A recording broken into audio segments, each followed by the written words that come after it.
ka papayag na iaasa mo sa partner mo, sa anak mo, sa magulang mo ang success mo. Si once na wala sila, kawawa ka.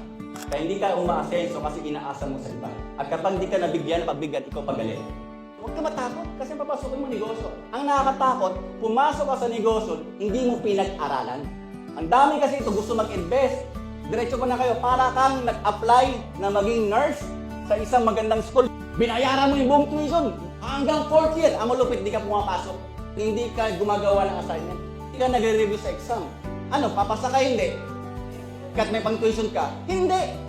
The same sa success. Kapag ginawa mo to, ang isang negosyo, at anong bagay? Pag-aralan mo muna.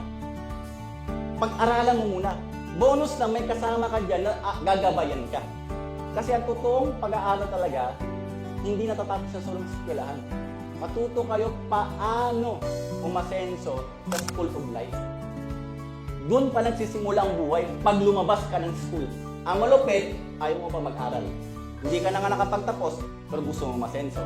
Kaya pag-aralan nyo anything bago yung pasukan isang bagay.